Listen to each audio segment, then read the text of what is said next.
आप सभी का स्वागत है हमारे YouTube चैनल CITS या इलेक्ट्रिशियन प्रैक्टिकल पर। आज हम आपको फॉरवर्ड, रिवर्स, DOL के कनेक्शन को बताएंगे। ठीक है, तो हमें क्या करना है, फॉरवर्ड और रिवर्स, ठीक है, DOL कनेक्शन बनाना है। तो ध्यान रखना, हमने पहले लिख दिया DOL, तो यानी कि हमें एक कॉन्ट्रैक्टर तो मिनिमम चाहिए DOL के लिए। ठीक है, अब पर कंडीशन दूसरी आ गई, एक फॉरवर्ड एक रिवर्स। ठीक है, तो यानी कि हमें दो कॉन्ट्रैक्टर चाहिए, एक रिवर्स वाला एक फॉरवर्ड वाला। ठीक है, तो अब हमें क्या करना है, ये मैंने कॉन्ट्रैक्टर बना लिया। ये ध्यान रखना, ये मैं जो बना रहा हूँ वीडियो, ये सिर्फ और सिर्फ MK1 टाइप कॉन्ट्रैक्टर के लिए है, जिसकी कंस्ट्रक्शन आपको यहाँ पे दिखाई देगी। यही मैं आपको पैनल के ऊपर दिखा दूंगा। ठीक है, तो हमारा कुछ इस तरीके से, सबसे पहले ऊपर की साइड में OLR लगी रहती है।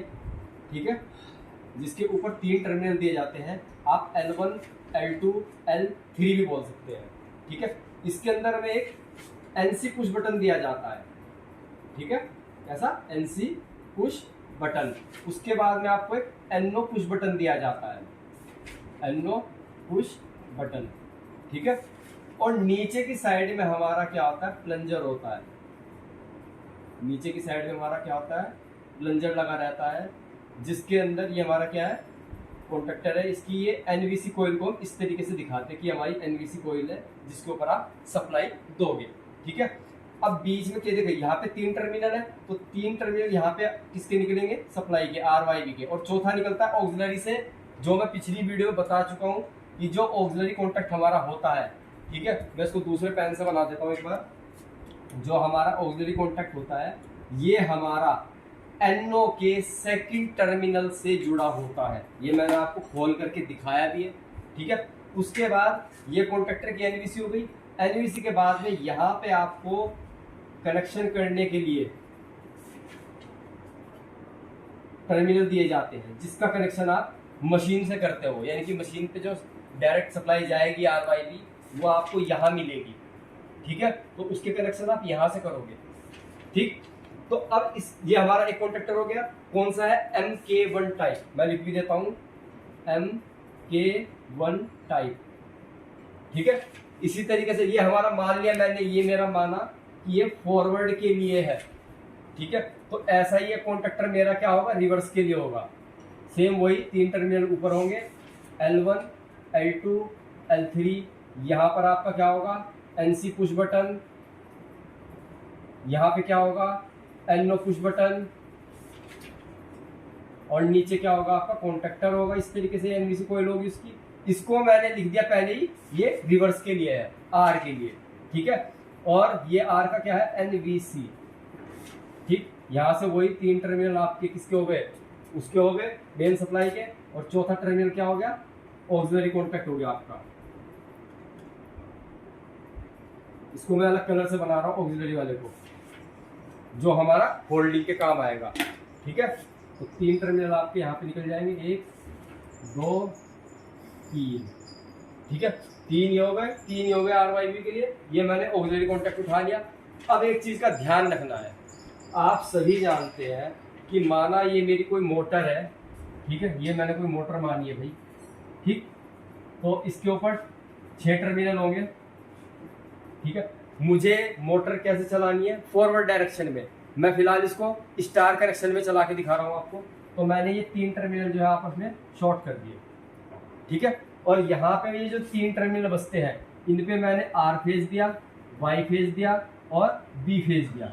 ठीक है, ये सभी आपने सबको पता होगा कि मोटर कैसे चलती है, 3 phase induction motor star connection में, कि आपको वाइंडिंग के एक वाइंडिंग को R, दूसरी वाइंडिंग को Y और तीसरी वाइंडिंग को B टर्मिनल से कनेक्ट करना होता है।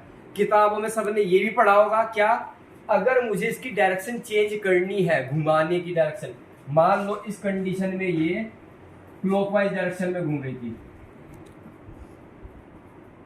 ठीक है, इस टाइम पे ये क्लॉकवाइज डायरेक्शन में घूम रही थी जब आपने R, Y और B दिया था। अगर आपको मोटर के घूमने की डायरेक्शन एंटी क्लॉक करनी है, तो सभी जानते क्या करना पड़ेगा, जो आपने R, Y और B दिए हैं, किन्हीं भी 2 फेज को आपको इंटरचेंज करना पड़ेगा। ठीक है, तो यानी कि मुझे आर की जगह क्या देना पड़ेगा, मैंने आर की जगह बी दे दिया और बी की जगह मैंने क्या दे दिया, आर दे दिया। अब देख सकते हैं यहाँ पे क्या हुआ, जो हमारी मोटर की डायरेक्शन है वो एंटी क्लॉक हो जाएगी। ठीक है, इसमें अब तक कोई दिक्कत नहीं होगी। अब सबसे बड़ी दिक्कत ये है क्या, एक कॉन्टेक्टर ये रहा, एक कॉन्टेक्टर ये रहा। ठीक है, अब मान लीजिए आपकी मशीन फॉरवर्ड डायरेक्शन में घूम रही है, आप उसको रिवर्स में चलाना चाहते हो। ठीक है, तो हमें कुछ ऐसा अरेंजमेंट करना पड़ेगा कि अगर हमारा फॉरवर्ड वाला कॉन्टेक्टर चले तो रिवर्स वाला बंद हो जाना चाहिए उस टाइम पे। ठीक है, और रिवर्स वाला चले तो फॉरवर्ड वाला जो कॉन्टेक्टर है वो बंद हो जाना चाहिए। नहीं तो अगर आप बंद नहीं करोगे, इंटरलॉक नहीं करोगे, तो ध्यान रखना शॉर्ट सर्किट होने के चांसेस बहुत ज्यादा हो जाएंगे। ठीक है, तो इसको इंटरलॉक करने के लिए हम क्या करेंगे, यूज एड एंड ब्लॉक का। ठीक है,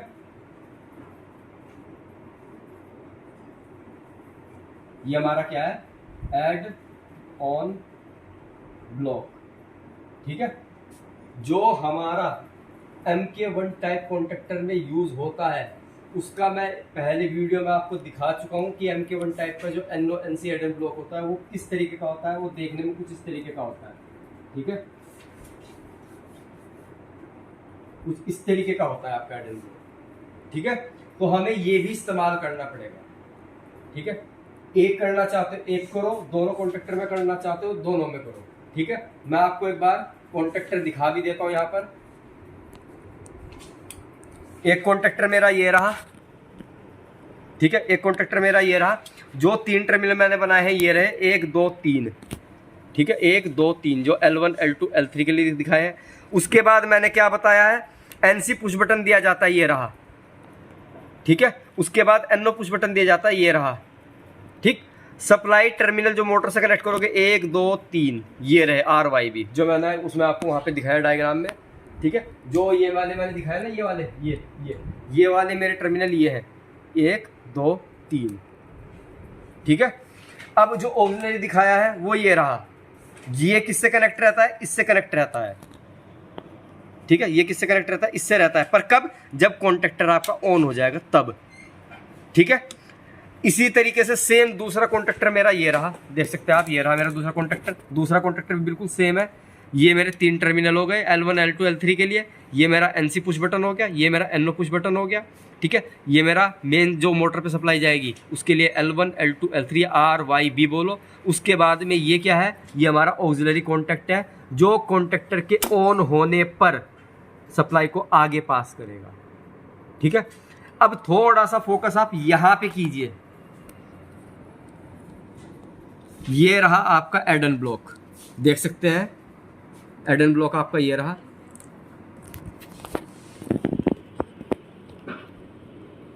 अब देखिए, मैंने एड एंड ब्लॉक को क्या बताया था, ये कॉन्टेक्ट जो कॉन्टेक्टर होता है उसके साथ में फिक्स कर दिया जाता है। यहाँ पे इसका कट होता है कॉन्टेक्टर का। ठीक है, तो जैसे ही कॉन्टेक्टर चलेगा तो आप देख पा रहे होंगे कि इसके साथ में हमने प्लंजर, जो व्हाइट कलर का प्लंजर है वो जोड़ा है। तो जब हम इसको चला रहे हैं तो वो भी चल रहा है। ठीक है, देखिए ये प्लंजर भी चल रहा है। और यहाँ पे 1 2 3 और एक 4 टर्मिनल आपको किसके दिए, 1 2 3 और एक 4, ये आपके NO और NC के टर्मिनल है। ठीक है, यही वो एड एंड ब्लॉक है जो हम इंटरलॉकिंग के लिए यूज़ करेंगे। लगा कैसे होता है, मेन जो प्लंजर होता है उसके साथ में मैकेनिकली कपल्ड कर दिया जाता है, जिसकी वजह से अगर कॉन्टेक्टर चलता है तो कॉन्टेक्टर के साथ साथ चलने से ये हमारा एड एंड ब्लॉक भी चलता है। ठीक है, तो अब इसके क्या करते हैं, कनेक्शन स्टार्ट करेंगे। कनेक्शन स्टार्ट करने के लिए मैं आपको कनेक्शन पहले यहाँ पे बता देता हूँ। ठीक है, तो देखिए मुझे करना क्या है, इसको मैं एड एंड ब्लॉक को फिलहाल यहाँ से हटा रहा हूँ। मैंने एक इस्तेमाल किया, मैं आपको एक ही बताऊंगा, दूसरा मैं आपको लगा करके यहाँ पे दिखा देता हूँ किस तरीके से लगेगा। एक चीज का और ध्यान रखना, देखो ये हमारा क्या है, एड एंड ब्लॉक है, इसी टाइप का एड एंड ब्लॉक है आपका। यहाँ पे एक टर्मिनल है, दूसरा यहाँ पे है, तीसरा यहाँ पे है और चौथा यहाँ पे है नीचे की साइड में। ठीक है, तो NO NC की पहचान हम कर लेंगे। एक चीज का ध्यान रखना है, सबसे पहले हम नॉर्मल ड्यूअल का कनेक्शन करने वाले हैं। सबसे पहले क्या करना है, एक फेज उठाना है और इसको एक फेज दे देना है। ठीक है, सेम यही काम दोनों में साथ साथ करते हुए चलेंगे। यहाँ से उठाया, और जो इसकी एनवीसी कोयल है कॉन्टेक्टर की, इसके अंदर हमने जोड़ दिया। ठीक है, एक फेज डायरेक्ट पहुंचा दिया, इसका भी एक फेज डायरेक्ट पहुंचा दिया। ठीक है, अब दूसरा फेज उठाना है, उसको बोला जाता है कंट्रोलिंग फेज, क्योंकि कंट्रोल सर्किट जो यूज किया जाता है उसी के अंदर लगाया जाता है। तो मैंने क्या किया, दूसरा फेज उठाया। सबसे पहले मैं गया एनसी पुश बटन में, एनसी पुश बटन से मैं कहाँ गया, एनओ पुश बटन में। एनओ पुश बटन से मुझे कहाँ जाना था, मुझे जाना था सीधा सीधा यहाँ पे। ठीक है, इसकी एनवीसी कोयल में। पर दिक्कत यह है, ये मेरा फॉरवर्ड है, रिवर्स भी है साथ में, तो मुझे यहां से वायर कहाँ लेके जानी पड़ेगी, पहले यहां से वायर लेके मैं जाऊंगा। जो देखो ये फॉरवर्ड वाला है, फॉरवर्ड वाले के साथ में ये फॉरवर्ड का एडन ब्लॉक है, ये रिवर्स का एडन ब्लॉक है। तो मैं जाऊंगा पहले रिवर्स वाले के पास में। रिवर्स वाले के पास में गया, एनसी की पहचान की, एनसी इस्तेमाल करना है। क्यों? क्योंकि ये बंद पड़ा रहेगा, वो एनसी बना रहेगा, तो सप्लाई आगे पास करेगा। तो मैंने क्या किया, यहां से सप्लाई इसमें डाली। ये मेरा एनसी होता है, अंदर अंदर वाले एनसी होते हैं, बाहर बाहर वाले एनओ होते हैं। इसकी टेस्टिंग मैं आपको करके दिखा दूंगा अभी।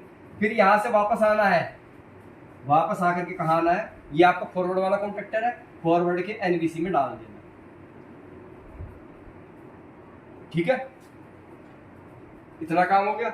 उसके बाद में होल्डिंग देनी है। होल्डिंग क्या करते हैं, जो ग्रीन कलर का बटन होता है डायरेक्ट सप्लाई उठाते हैं, इसको यहां से उठाएंगे। मैं दूसरे कलर से दिखाऊंगा आपको किस तरीके से जोड़ा जाता है। मैंने यहां से डायरेक्ट वायर उठाया और इसे लेकर के आया मैं इस वाले पॉइंट को। ठीक है, यहाँ पे मैंने जोड़ दिया। ठीक है, यहाँ मैंने आपको अलग इसलिए करके दिखाया है, कभी आप सोचो कि ये जो मेन सप्लाई आ रही है ना ऊपर से आरवाईबी वाली, इसमें नहीं जोड़ा मैंने सिर्फ क्या किया है, डायरेक्ट यहाँ से जो एनओ पुश बटन है उससे जो डायरेक्ट सप्लाई आ रही है वहां से उठा के यहाँ जोड़ा है। ये आपका फॉरवर्ड कंडीशन में मोटर जो है चलने लगेगा। ठीक है, रिवर्स वाले में कैसे करना है, रिवर्स वाले में बिल्कुल सेम कनेक्शन है। क्या करना है, यहाँ से उठाओगे, एनसी पुश बटन लगाओगे, एनसी से एनओ लगाओगे। एनओ के बाद कहाँ जाना है, यहाँ गए थे रिवर्स वाले के पास में, यहाँ जाएंगे फॉरवर्ड वाले के पास में। तो यहाँ से आप कहाँ होंगे, फॉरवर्ड वाले के पास में। ये आए हम फॉरवर्ड वाले के पास में, फॉरवर्ड वाले के अभी एनसी ही इस्तेमाल करना है। फिर यहाँ से बाहर निकले, यहाँ से बाहर निकलने के बाद कहाँ जाओगे, इसकी एनवीसी में।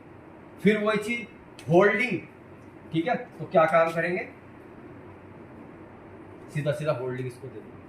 अब ये तो नॉर्मल मैंने आपको ड्यूएल के कनेक्शन बताया इंटरलॉकिंग के साथ में।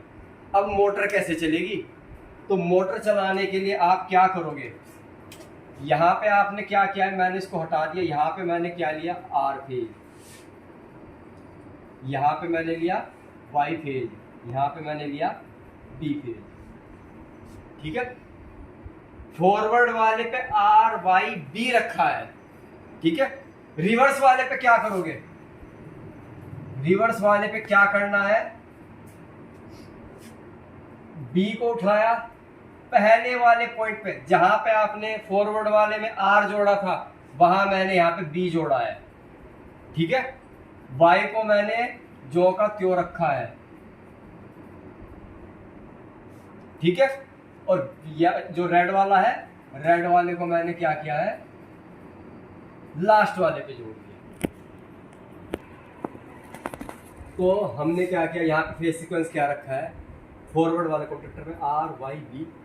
ठीक है, रिवर्स वाले में क्या कर दिया, बी वाई आर, किन्हीं भी दो फेज को हमने इंटरचेंज कर दिया। ठीक है, वो आपके ऊपर डिपेंड करता है आप किसे करना चाहते हो। मैंने बी को और आर को किया है, आप बी इसको आर और वाई को भी इंटरचेंज कर सकते हो। ठीक है, अब ये सिर्फ हमारे कॉन्ट्रैक्टर ऑन हो जाएंगे, सप्लाई आपको यहाँ पे फेज सीक्वेंस में उसी में मिलेगी। किसमें, यहाँ पे आर वाई बी और यहाँ पे बी वाई आर में। अब चलानी है मोटर। ठीक है, अब मोटर कैसे चलेगी, मोटर आपकी कुछ इस तरीके से यहाँ पे होगी। ठीक है, 3 टर्मिनल होंगे, इन तीनों को मैंने शॉर्ट कर दिया। ठीक है, इन तीनों को मैंने क्या करके शॉर्ट कर दिया। अब मेरे पास सिर्फ 1 2 3 कनेक्शन बचे हैं। अब देखिए, या तो मैं यहाँ से यहाँ ला करके जोड़ूँ या यहाँ से यहाँ ला करके जोड़ूँ। मैं क्यों अपनी सरदर्दी बढ़ाऊँ, तो मैं क्या करूँगा, मैं यहाँ से इसको जोड़ूंगा, यहाँ से इसको जोड़ूंगा, यहाँ से इसको जोड़ूंगा। ठीक है, और फिर चाहे इधर से जोड़ूं चाहे उधर से जोड़ूं। ठीक है, किसी भी तरीके से जोड़ सकते हो। तो मैंने क्या किया, फिलहाल यहाँ इसको थोड़ा सा आर वाई को हटा देते हैं। ये मैंने आर लिख दिया, ये मैंने वाई लिख दिया, ये मैंने बी लिख दिया साइड में। अब मैंने क्या किया, तीनों तार लेकर के आर पे आर जोड़ दिया, वाई पे वाई जोड़ दिया, और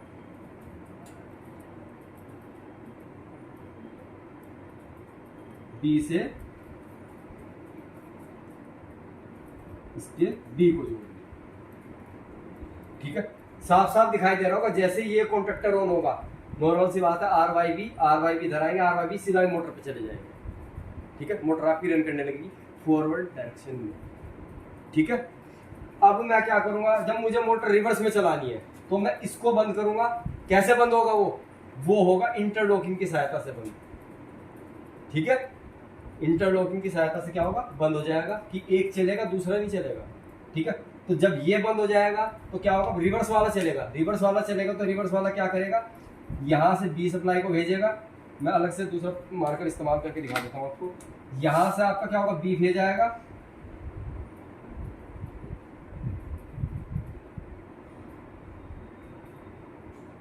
इसमें चला जाएगा। ठीक, यहां से वाई आएगा,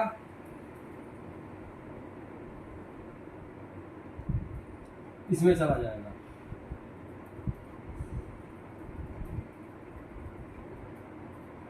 और यहां से रेड भेज जाएगा जो आपका इस वाले में चला जाएगा। तो देख सकते हैं यहाँ पे जब ये चलेगा तो फेज सीक्वेंस क्या हो जाएगा, बी वाई आर, और जब ये चलेगा तब क्या आएगा, आर वाई बी। ठीक है, तो इससे हमारी मोटर क्या होगी, फॉरवर्ड में चलेगी, रिवर्स में चलेगी। ये बहुत ज़्यादा कॉम्प्लिकेटेड हो गया, तो इसको मैं थोड़ा सा शॉर्ट आउट करने के लिए क्या करता हूँ, अब मैं बनाऊंगा सिंगल लाइन डायग्राम। इसको ध्यान से देखना है। ये मैंने क्या किया, फेज उठाया। ठीक, यहां पे मैंने क्या किया,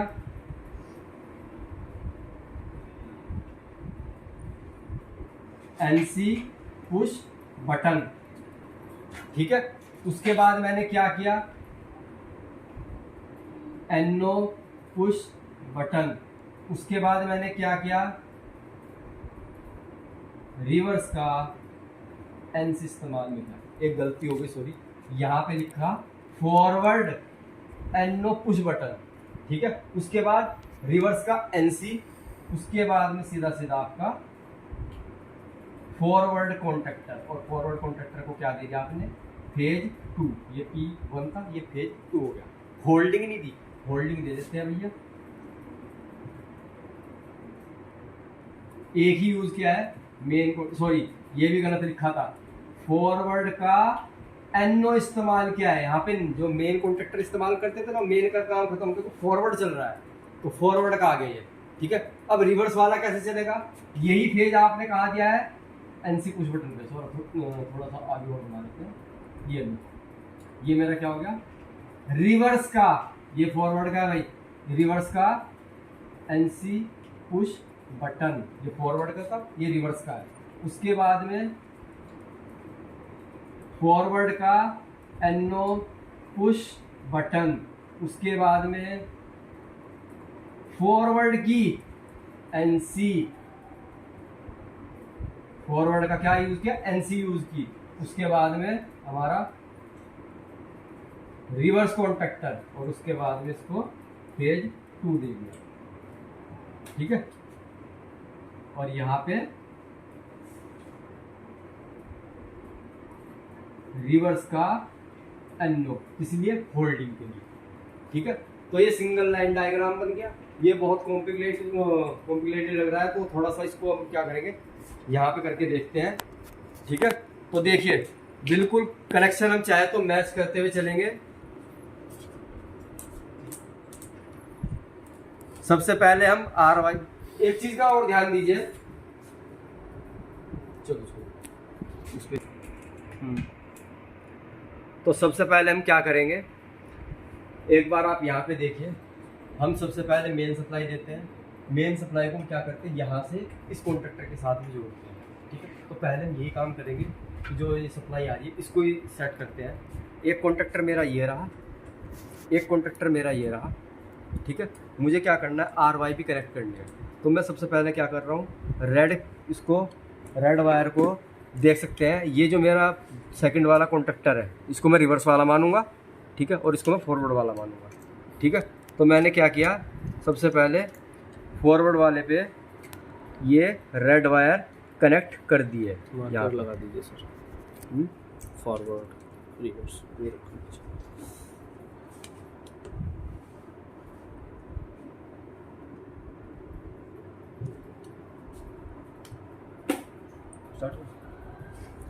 तो क्या किया हमने, रेड वायर कनेक्ट कर दी, ठीक है। उसके बाद येलो वायर कनेक्ट करेंगे,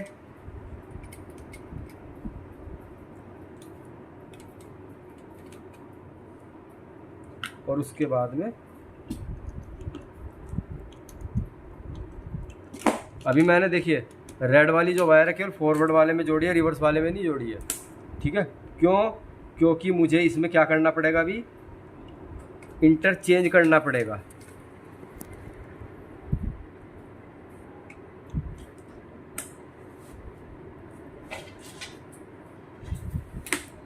इसके साथ में एक वायर और जोड़ेंगे क्योंकि मेन सप्लाई भी देनी है, तो हमने क्या किया, मेन सप्लाई के लिए भी एक टर्मिनल यहाँ पे एक्स्ट्रा जोड़ दिया, ये देख सकते हैं आप, ठीक है।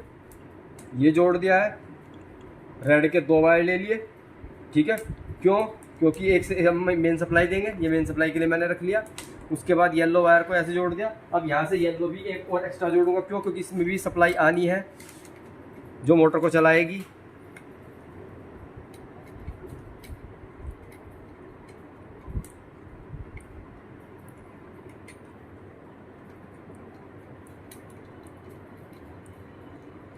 इसको मैंने यहाँ पे येलो वाले को यहाँ पे इस तरीके से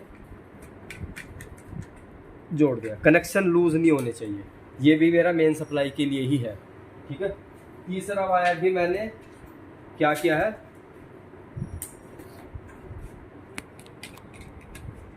तीसरे वाले वायर पे भी मैंने एक एक्स्ट्रा यहाँ पे वायर जोड़ दी, और साथ में एक वायर और एक्स्ट्रा ले ली, और ये भी हमने इसके साथ में जोड़ दी है।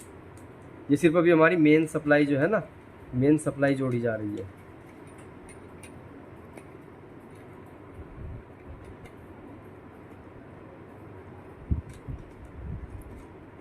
और इसको भी अच्छे से टाइट कर देंगे।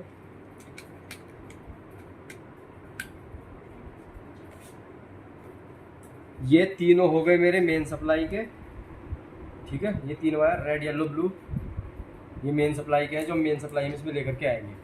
उसके बाद में मुझे करना क्या है, इस पे भी पावर भेजनी है, इस पे भी मेन सप्लाई भेजनी है। तो इस पे मैं क्या करूँगा, देखिए येलो मैंने जो का त्यों जोड़ दिया, यहाँ मैंने तीसरे वाले यानी कि L3 पे जोड़ा है ब्लू वाला पॉइंट, पर इस पे मैं क्या करूँगा, पहले वाले पे जोड़ूंगा, क्योंकि मुझे रिवर्स में भी चलानी है मोटर, तो उसके लिए मैं पहले से ही तैयारी करके चलूँगा अरेंजमेंट का, ठीक है। तो मैंने यहाँ पे क्या किया है, इसको ब्लू वायर को L1 पे जोड़ा है, ठीक है। और रेड वाले को मैंने कहाँ जोड़ा है, इस पे पहले वाले पे जोड़ा है, इस वाले पे मैं क्या करूँगा, तीसरे वाले पे जोड़ूंगा, ठीक है। तो आप देख सकते हैं हमने जो सप्लाई है वो इंटरचेंज कर दी है, ठीक है। अब इसकी कंट्रोल वायरिंग करते हैं। सबसे पहले क्या करना है, एक फेज उठा करके डायरेक्ट एनवीसी कोयल को देना है इसमें, और इसमें भी ये काम करना है, एक फेज उठा करके डायरेक्ट एनवीसी कोयल को देना है इसमें, ठीक है। तो मैंने क्या किया, एक वायर लिया अलग से,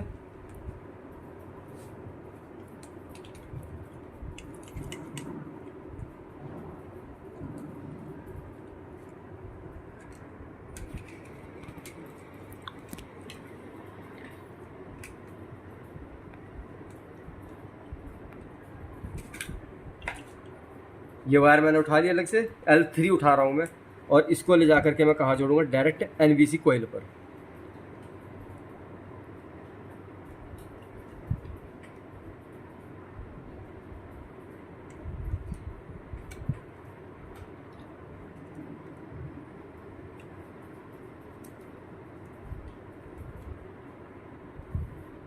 ठीक है।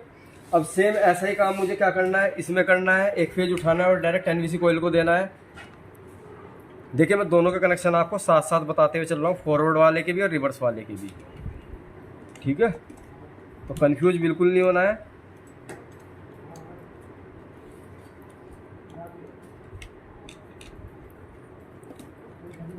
यहाँ से भी मैंने कौन सा फेज उठाया, तीसरे नंबर का, जिसको मैंने सीधा सीधा कहाँ ले जा करके जोड़ना है मुझे, एनवीसी कॉइल पर। ये रिवर्स वाला कॉन्टेक्टर है, तो मैं रिवर्स वाले की एनवीसी पर जोड़ दूंगा।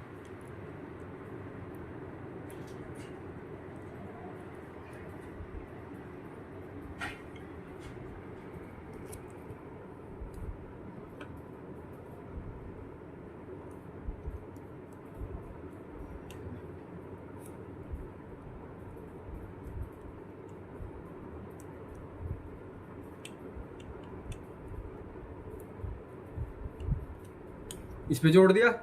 अब मुझे क्या करना है, एक एक फेज मैंने डायरेक्ट दे दिया, अब मुझे कंट्रोलिंग फेज उठाना है। तो कंट्रोलिंग फेज के लिए मैंने क्या किया, एक वायर उठाई। सबसे पहले जो मेरा दूसरा फेज है, देखो जो इस्तेमाल कर लिया उसकी बात नहीं हो रही है, जो उसके बाद दो बचे इनमें से कोई सा भी आप उठा सकते हो। मैं क्या करूँगा, रेड वाला उठाऊंगा और रेड वाले को उठा करके क्या करूँगा, कंट्रोलिंग के लिए यूज़ करूँगा।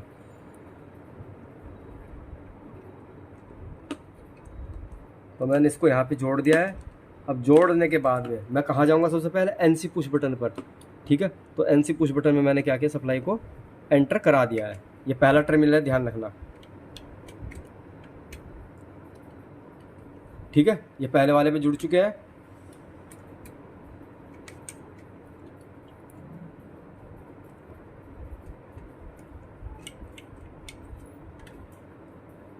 ठीक, इसी तरीके से आप क्या करोगे,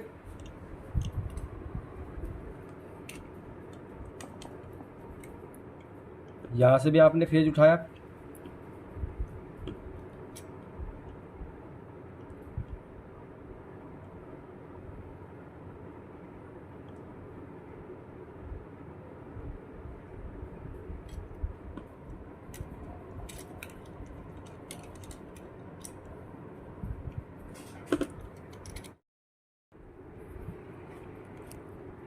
तो अब क्या किया, यहाँ से पहले वाला फेज, पहले वाले से टर्मिनल से सप्लाई उठाई। उसके बाद वही जैसे उसमें एनसी पुश बटन में गए थे पहले, इसमें भी एनसी पुश बटन में ही जाएंगे। ध्यान रखना है, ये पहले वाला है तो पहले वाले में ही जाना है।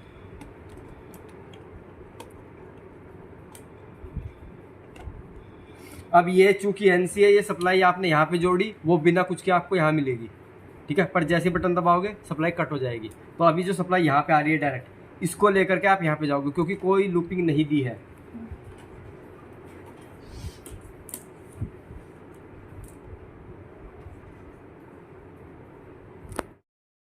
अभी हमने क्या किया था, यहाँ से फेज उठा करके एनसी पुश बटन के पहले वाले टर्मिनल पे दिया था। अब एनसी के सेकंड टर्मिनल से उठाएंगे, एनसी पुश बटन के सेकंड टर्मिनल से उठाएंगे, क्योंकि यहाँ से यहाँ तक पहुँचने के लिए कोई रास्ता नहीं है। और हम क्या करेंगे, जो एनओ पुश बटन है इसके पहले वाले टर्मिनल पर कनेक्ट कर देंगे। ठीक है, ये हमने कनेक्ट कर दिया। इसी तरीके से इसमें कर दिया, इसी तरीके से अब इसमें करेंगे। इसमें भी क्या करना है, वही, ये हमारा एनसी पुश बटन है, इसके सेकंड टर्मिनल से चलेंगे, और जो ये हमारा एनओ पुश बटन है इसके पहले टर्मिनल पर आकर के सप्लाई को यहाँ पे जोड़ देंगे।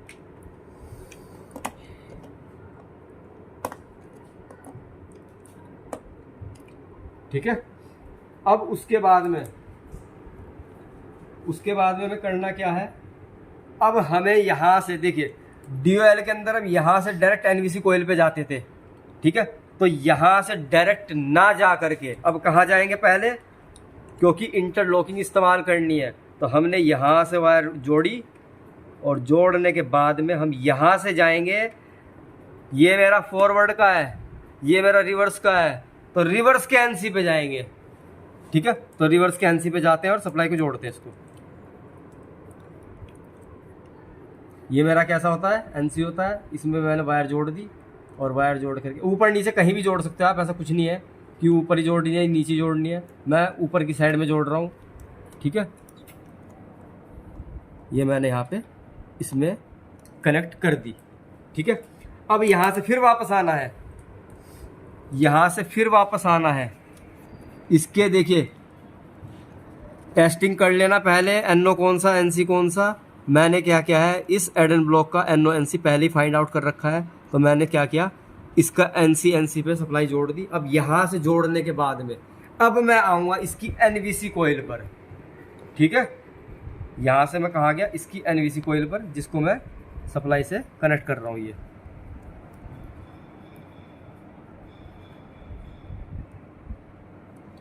ठीक है, ये आपके फॉरवर्ड वाले के कनेक्शन कंप्लीट हो चुके हैं, अभी रिवर्स वाले का बाकी है, रिवर्स वाले का करना है। ठीक है, एक चीज़ इसमें और छूटी हुई है, क्या? होल्डिंग। होल्डिंग के लिए हम क्या करेंगे, यहाँ से यहाँ हम क्या करते हैं, एक छोटा सा लूप डालते हैं, तो वही लूप डालेंगे अभी भाई। अभी इसमें हमने होल्डिंग नहीं दी थी, तब होल्डिंग के लिए देखिए हमने क्या बताया था, जो डायरेक्ट सप्लाई आती है, ठीक है, उसको उठाते हैं और वहाँ से हम एक लूप कनेक्ट करते हैं, बहुत छोटा सा लूप लगता है। ठीक है, तो हमने क्या किया, इसको यहाँ से ऐसे कनेक्ट कर लिया और इसको ऐसे, और इसको फिर से टाइट कर लिया है। ठीक, अब यहाँ से हमें क्या करना है, जो हमारा NO होता है, फॉरवर्ड का NO, उस पर मैंने क्या किया, ये होल्डिंग कनेक्ट कर दी है। ये होल्डिंग मेरी कनेक्ट हो गई। ठीक है, इसके कनेक्शन जो है कंप्लीट हो चुके हैं। ठीक है, अब इसके करने हैं मुझे। ठीक है, तो अब मैं क्या करूँगा, यहाँ से चलना है हमें, कहाँ पे, सेकंड बटन से कहाँ जाना है, हमें जाना था फॉरवर्ड की NC पर, फॉरवर्ड की NC पर फिलहाल हमारे पास फॉरवर्ड की NC नहीं है। ठीक है, तो हम सीधा क्या करेंगे, यहाँ से NVC कोयल पे जाएंगे। ठीक है,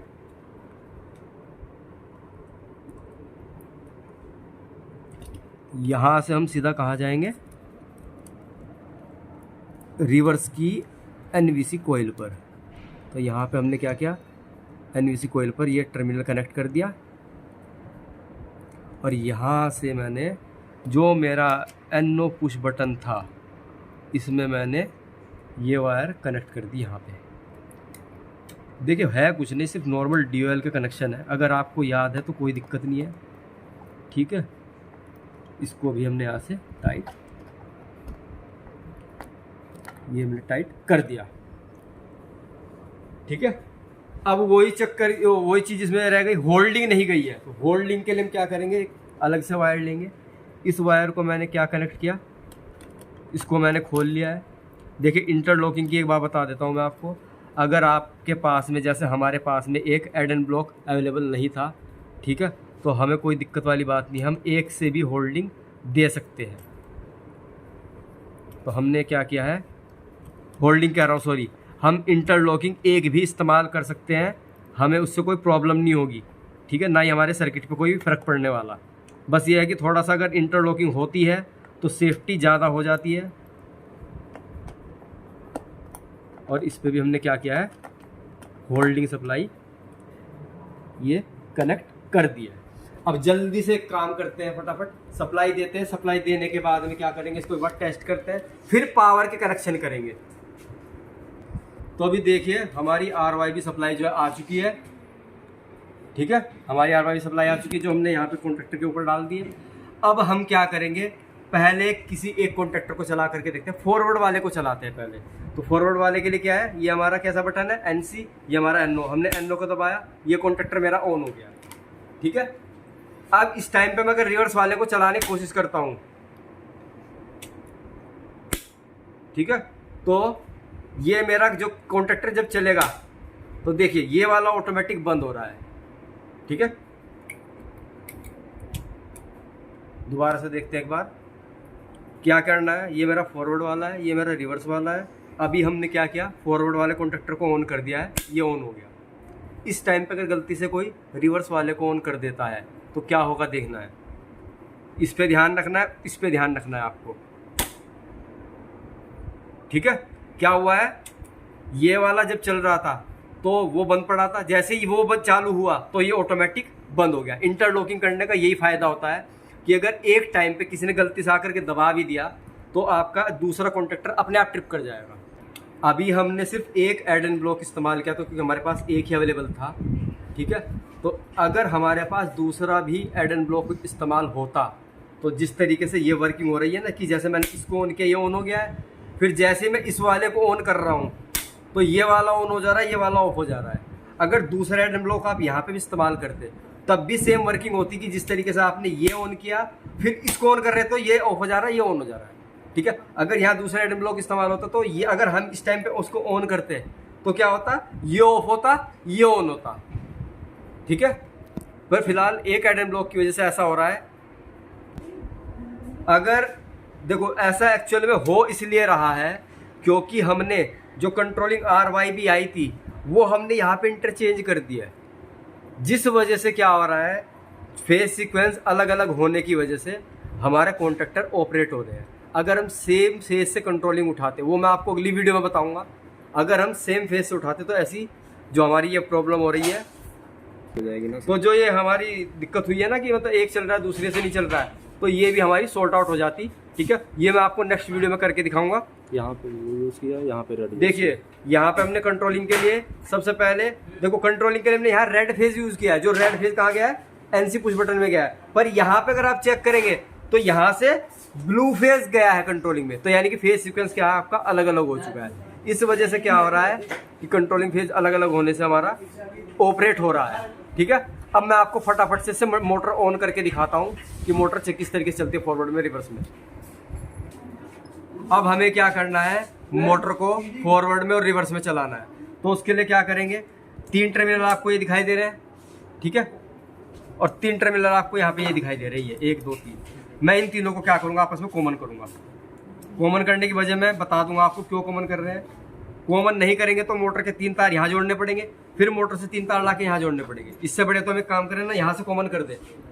ठीक है, तो हम वही कर रहे हैं कि यहाँ से कॉमन कर रहे हैं। ठीक है, तो मैंने क्या किया, R से R को Y से और B को B से यहाँ पे कॉमन कर दिया है।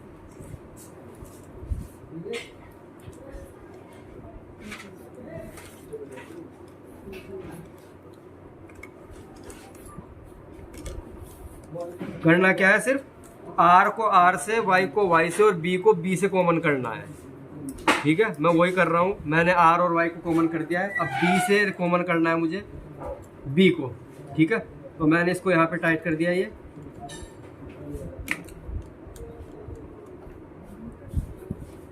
और इसको भी यहाँ से जोड़ दिया। अब जो मोटर के 3 टर्मिनल हैं, ऊपर वाले या नीचे वाले, कोई से भी एक उठा लीजिए। मैंने यहाँ पे मोटर के जो है ऊपर वाले टर्मिनल उठाए हैं, ये देखिए। ठीक है, यहाँ से मैंने मोटर के 3 नीचे वाले जो टर्मिनल है ये मैंने शॉर्ट कर दिया आपस में। ठीक है, ये तीनों मैंने शॉर्ट कर दिया। ऊपर से R, Y और B लेकर के मैंने सीधा सीधा क्या किया है, इनको मैं जो हमारा चाहे तो फॉरवर्ड वाले पे जोड़ो चाहे रिवर्स वाले पे जोड़ो, किसी एक पे जोड़ना है आपको। तो मैंने क्या किया, इसको रिवर्स वाले कॉन्ट्रैक्टर के ऊपर ला करके यहाँ पे ऐसे जोड़ दिया।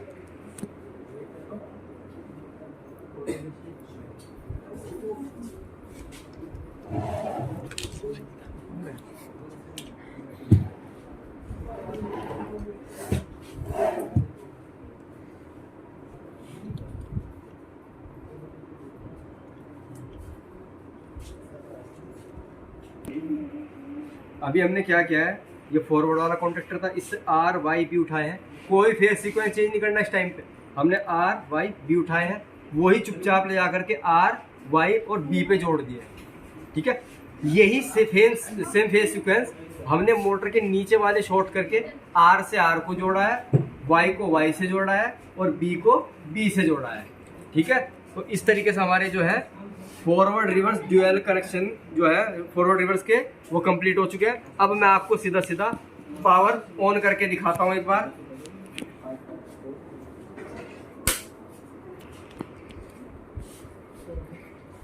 तो अब हमारी सप्लाई ऑन हो चुकी है। ठीक है, आपको दिखाई भी दे रहा होगा। अब मैं क्या करूंगा, मोटर को पहले फॉरवर्ड में करूंगा फिर रिवर्स में करूंगा। तो मैं पहले क्या कर रहा हूं, मोटर को फॉरवर्ड में स्टार्ट कर रहा हूं।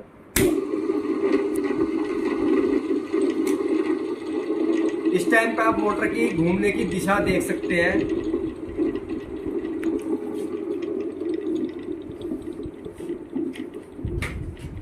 देखिए, ठीक है, ये फॉरवर्ड में चली है। अब मैं इसे रिवर्स में चला रहा हूं।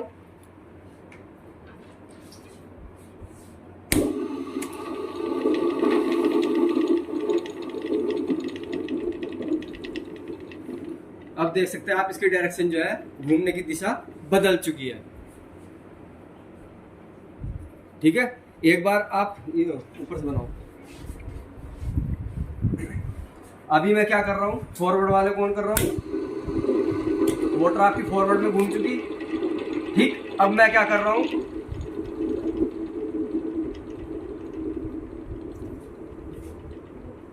देख सकते हैं फॉरवर्ड में घूम रही है मोटर आपकी। ठीक है, अब मैं क्या कर रहा हूँ, उसको